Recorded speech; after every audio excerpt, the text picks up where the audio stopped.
হয় অভিষেক নয় দল।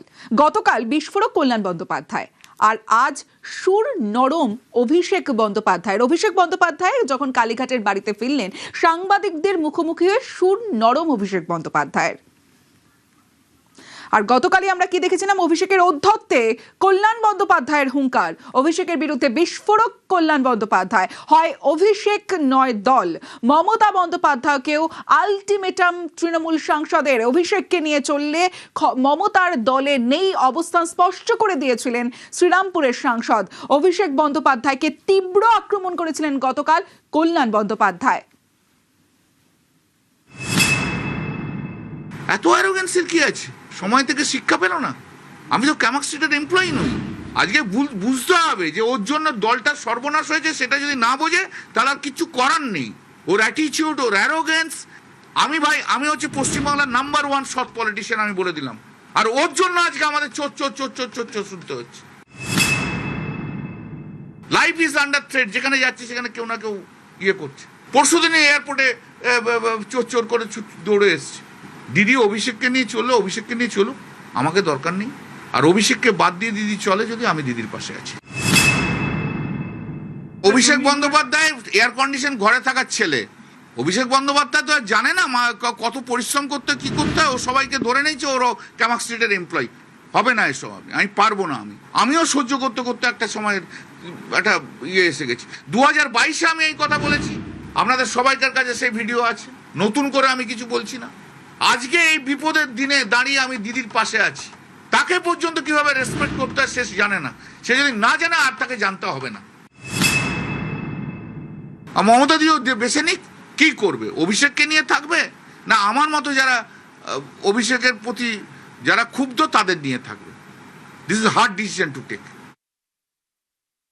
অভিষেকের জন্যই দলের সর্বনাশ বলে গতকাল তোপ দেখেছিলেন এবং অভিষেকের ঔদ্ধত্যেই কল্যাণের হুঙ্কার। গতকাল কল্যাণ বন্দ্যোপাধ্যায় কি বলেছিলেন আপনারা শুনলেন, কিন্তু আজ অভিষেক বন্দ্যোপাধ্যায় ঠিক কিছুক্ষণ আগে 7:20 নাগাদ যে সাংবাদিকদের মুখোমুখি হয়েছিলেন, তখন অভিষেক বন্দ্যোপাধ্যায় সুর নরম। তিনি বললেন যে কল্যাণ বন্দ্যোপাধ্যায় তাকে নিয়ে কোনো মন্তব্য করতেই পারেন, কারণ ছোট থেকে বড় হতে দেখেছেন অভিষেক বন্দ্যোপাধ্যায়কে কল্যাণ বন্দ্যোপাধ্যায়। কি বলেছেন অভিষেক বন্দ্যোপাধ্যায় শোনাবো।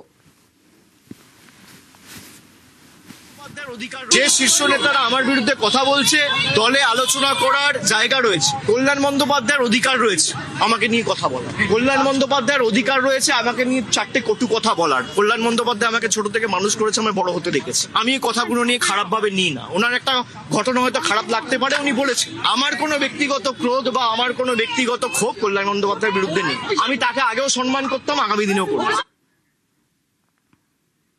অভিষেক বন্দ্যোপাধ্যায় গতকাল আমরা দেখলাম প্রায় 5.5 ঘন্টা ভবানী ভবনে সিআইডির মুখোমুখি হলেন এবং প্রশ্ন উত্তর পর্ব চললো, তাকে জিজ্ঞাসাবাদ পর্ব চললো। কিন্তু আজ বিকেল 4:35 কি দেখলাম?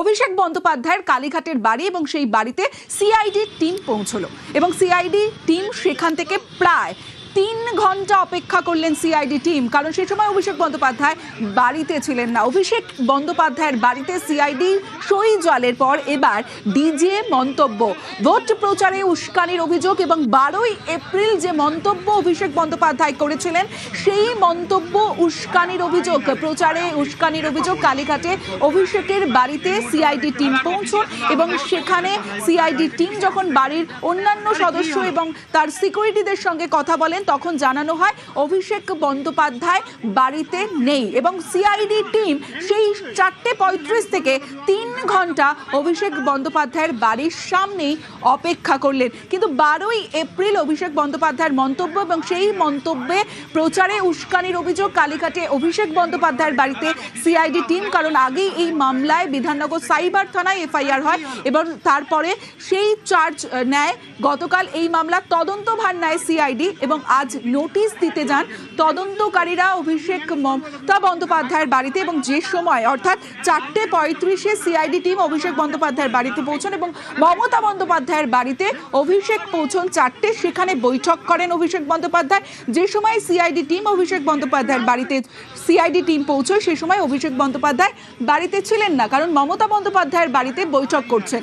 তাই অভিষেক বাড়িতে না থাকায় অপেক্ষা সিআইডি, 3 ঘন্টা অপেক্ষা সিআইডি টিমের।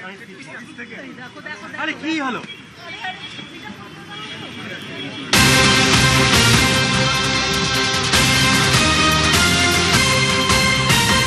যেমনটা আপনাদের জানাচ্ছিলাম 3 ঘন্টা অপেক্ষা সিআইডি টিমের এবং 7:20 নাগাদ অভিষেক বন্দ্যোপাধ্যায় তার বাড়িতে পৌঁছন, সাংবাদিকদের মুখোমুখি হয়ে তিনি বাড়িতে ঢুকে যান। তারপরে ফের 7:35-এ আমরা দেখলাম 7:35-এ সিআইডি টিম ফের কালীঘাটে অভিষেক বন্দ্যোপাধ্যায়ের বাড়ির সামনে পৌঁছন। প্রায় 3.5 ঘন্টা পর বাড়ি ফেরেন অভিষেক বন্দ্যোপাধ্যায় এবং অভিষেক বন্দ্যোপাধ্যায় বাড়িতে ফিরতেই অভিষেক বন্দ্যোপাধ্যায়ের বাড়ির এবং সই জালে রবিবার ফের তাকে তলব করা হয়েছে এবং ডিজে মন্তব্যে যেই নোটিশ দেওয়ার জন্য সিআইডি টিম 3.5 ঘন্টা অপেক্ষা করলো অভিষেক বন্দ্যোপাধ্যায়ের বাড়ির সামনে, মঙ্গলবার তলব করা হয়েছে। 16ই জুন অভিষেক বন্দ্যোপাধ্যায়কে ফের হাজিরার নোটিশ, অভিষেককে ফের ভবানী ভবনে সিআইডি তলব। বিকেল থেকে কালীঘাটে আমরা যে ছবি দেখলাম, টান টান উত্তেজনা। অভিষেক বন্দ্যোপাধ্যায় বাড়ি না থাকায় সিআইডি টিম ঠায় দাঁড়িয়ে থাকলেন অভিষেকের অপেক্ষায়। 3.5 ঘন্টা পর বাড়ি ফেরেন অভিষেক বন্দ্যোপাধ্যায় এবং বাড়ি ফিরতেই নোটিশ ধরালো সিআইডি টিম অভিষেক বন্দ্যোপাধ্যায়কে মঙ্গলবার হাজিরার নির্দেশ।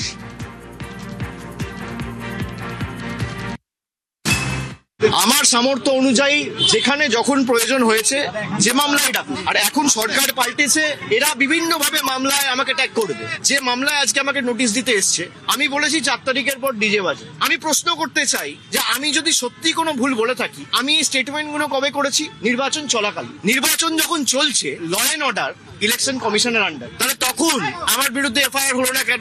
আমি যদি ডিজে বাজানোর কথা বলে থাকি, দেশের স্বরাষ্ট্রমন্ত্রী বলেছেন তৃণমূলের লোকেদের উল্টো করে ঝুলিয়ে দিয়ে সোজা করে দেবো। জ্ঞানেশ কুমারকে যদি আমার এগেনস্টে অ্যাকশন নিতে হতো, তাহলে অমিত শাহর বিরুদ্ধেও অ্যাকশন নিতে হতো। চিরদিন কাহারও সমান নাহি যায়। কাল যিনি ছিলেন দাপটে, এখন সেই তিনি সিআইডির প্রশ্নবাণের মুখে। পরিবর্তনের বাংলায় এও এক পরিবর্তন।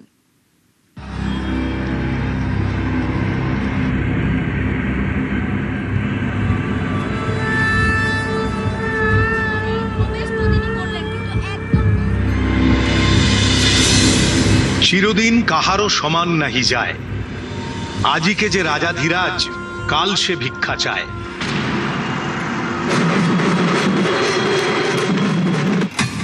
সময়ের চাকা এভাবেই ঘোরে। আজ যে রাজা, কাল সে ফকির। আজ যিনি দণ্ডমুণ্ডের কর্তা, কাল তিনি অন্যের মুখাপেক্ষী।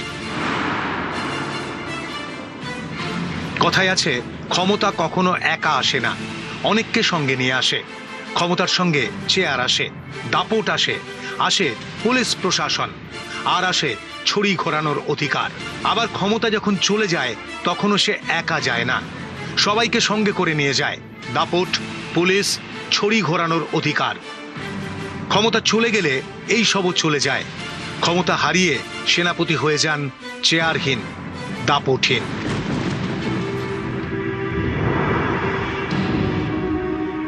অভিষেক বন্দ্যোপাধ্যায় ডায়মন্ড হারবারের তৃণমূল সাংসদ, আঞ্চলিক দল তৃণমূলের সর্বভারতীয় সাধারণ সম্পাদক।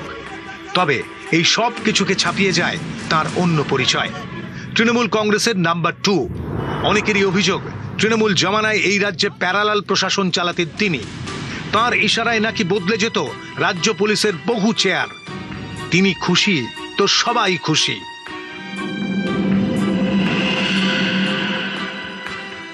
আবার তিনি চটলেই মেঘের গর্জন।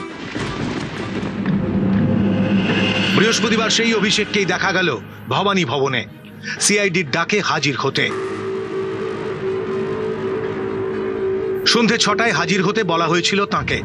ঘড়ির কাঁটা 6টা ছোঁয়ার 11 মিনিট আগেই ভবানী ভবনে পৌঁছে যান। কে জানে, কয়েক মাস আগেও হয়তো তাঁর ইচ্ছেতেই দিন বদলাতো এই ভবানী ভবনে। বৃহস্পতিবার এখানেই সিআইডি অফিসারদের একের পর এক প্রশ্নের মুখে অভিষেক। সন্ধে গড়িয়ে রাত, প্রশ্নের পর প্রশ্ন। টেবিলের একদিকে অভিষেক বন্দ্যোপাধ্যায়, উল্টো দিকে সারি দিয়ে সিআইডি কর্তারা, যাঁরা এই রাজ্যেরই অফিসার। মাসখানেক আগেও যাঁদের অর্ডার নিতে হয়েছে তৃণমূল সরকারের কাছ থেকে। অভিযোগ, আনুগত্য দেখাতে হয়েছে ক্যামাক স্ট্রিটের কাছেও। আজ সেই সব অফিসারদেরই প্রশ্নের মুখে তৃণমূলের অন্যতম শীর্ষ নেতা অভিষেক বন্দ্যোপাধ্যায়। প্রশ্নের টেবিলে বসে কি ভাবছিলেন এই অফিসাররা? কেউ কি বাড়তি সতর্ক, নাকি মনে মনে শুধুই নির্মল আনন্দ?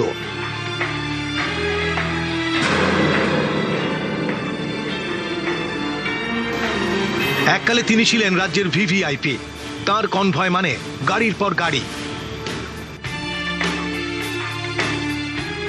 হাঁটলে চারপাশে নিরাপত্তার ঘেরাটোপ।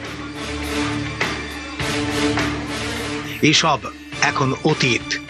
পরিবর্তনের রাজ্যে অভিষেক বন্দ্যোপাধ্যায় এখন শুধুই ডায়মন্ড হারবারের তৃণমূল সাংসদ।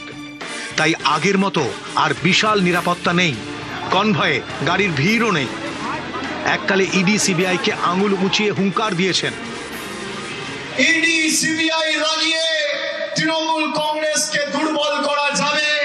তৃণমূল কংগ্রেস বিশুদ্ধ লোহা, যত তাকাবে, যত পোড়াবে, যত প্রহার করবে, যত আঘাত করবে, যত হাতুড়ির বাড়ি মারবে, তত শক্তিশালী হবে।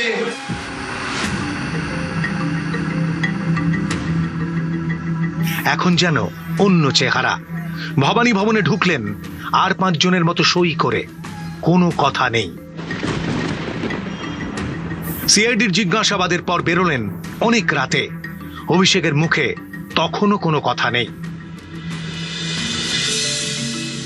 রাজ্য পুলিশের সদর দফতর ভবানী ভবন। ভবানী ভবন জানে পরিবর্তনের মানে। নিউজ 18 বাংলা।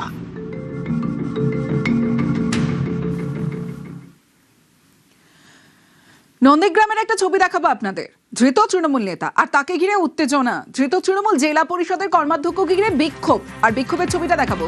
শামসুল ইসলাম, তাকে লক্ষ্য করে ডিম থেরাপি। কারণ দিকে দিকে এই ছবি যেমন দেখছি, তেমন চোর স্লোগান বিক্ষোভকারীদের হাফ প্যান্ট পরিয়ে এলাকায় ঘোরানো হলো এই শামসুলকে। দেখুন, আর যে সময় হাফ প্যান্টে ঘোরানো হচ্ছে এই নেতাকে, ঠিক সেই সময় জনতার বিক্ষোভ, ডিম থেরাপি।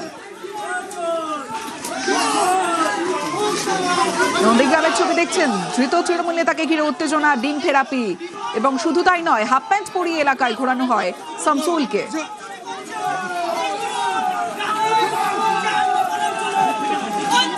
সুজিত রয়েছে আমার সঙ্গে, সুজিতের সঙ্গে কথা বলবো।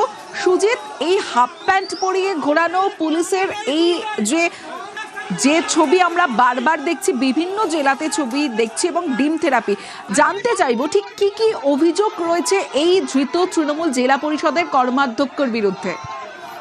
অবশ্যই দেখো, তোমাকে বলে রাখি, শুধু ভিন জেলায় নয়, এখানেই আজকেই কিন্তু সকালে দেখা গেছে ধৃত তৃণমূল নেতা আলরাজিকে গড়চক্র বেরিয়ায় এভাবেই হাফ প্যান্ট পরিয়ে তাকে ঘোরানো হয়েছিল। সেখানে তাকে ডিম ছুঁড়ে চোর স্লোগান দিয়ে বিক্ষোভ দেখায় উত্তেজিত জনতা। আর বিকেলে যেটা দেখা গেল যে পুলিশের হাতে ধৃত এই তৃণমূল নেতা, যিনি আবার কর্মাধ্যক্ষ জেলা পরিষদের, তাবর তৃণমূল নেতা শামসুল ইসলামকে ঘিরে ডিম ছুঁড়ে চোর স্লোগান দিয়ে বিক্ষোভ এবং ধুন্ধুমার পরিস্থিতি। নন্দীগ্রামের দাউদপুরের ভাটপুকুর বাজারে, যেই এলাকায় বলা যায় প্রভাব দেখাতো এই নেতা, তাকে ঘোরানো হয় এবং তার উদ্দেশ্যে তখনই চোর স্লোগান দিয়ে ডিম ছুঁড়ে বিক্ষোভ দেখায় উত্তেজিত জনতা। তোলাবাজি এবং গুন্ডামির অভিযোগে গত 5ই জুন পুলিশ এই নন্দীগ্রামের তাবর তৃণমূল নেতাকে গ্রেপ্তার করেছে। আজ তাকে পুলিশ রাস্তায় নিয়ে বেরোলে ধৃতকে ঘিরে চরম বিক্ষোভ দেখায় উত্তেজিত জনতা। বিক্ষোভে যোগ দেন বিজেপির কর্মী সমর্থকরা, এবং এই যে ঘটনা, তিনি ধৃত, তার বিরুদ্ধে তোলাবাজি, গুন্ডামি সহ নানা অভিযোগ রয়েছে। এই যে আজকের ছবি, সেখানে দেখা গেল উত্তেজনার ছবি এক্সক্লুসিভলি আমরা দেখাচ্ছি, দেখবে এক্সক্লুসিভ যে ছবি নিউজ 18 বাংলা, সেখানেই পরিষ্কার হয়ে যাবে মানুষের ক্ষোভ বিক্ষোভ এবং তাকে ঘিরে উত্তেজনা। একেবারেই মানুষ সহ্য করেছে এই 15 বছর ধরে। এই শেখ শামসুল ইসলামের যে দাপট, যে মায়েদের প্রতি যে অত্যাচার করেছে এই 5 বছরে, বিশেষ করে 21-এর পরে, 21-এর ভাইলেন্সে এই দুর্গা মন্দিরের কাছে একটা ক্লাব ছিল, দুর্গা মন্দিরের সহ আগুন লাগিয়ে দিয়েছিল এই শামসুল ইসলাম। তার প্রতিফলন আজকের হয়েছে। সাধারণ মানুষ ওকে তো মেরে ফেলতো ফোর্স না হলে। সাধারণ মানুষ চাইছে ওর কঠিনতম শাস্তি। ওর যাতে 2031 সাল পর্যন্ত যাতে বাইরে বেরোতে না পারে, তার আইনি ব্যবস্থা করতে হবে। আমরা সিএম এর কাছে অনুরোধ করবো, চলে এই শেখ শামসুল ইসলামের মতো গুন্ডা, চলে এই পশ্চিমবঙ্গে যেন পার্টিতে পা না দিয়ে রাজনীতি করতে পারে।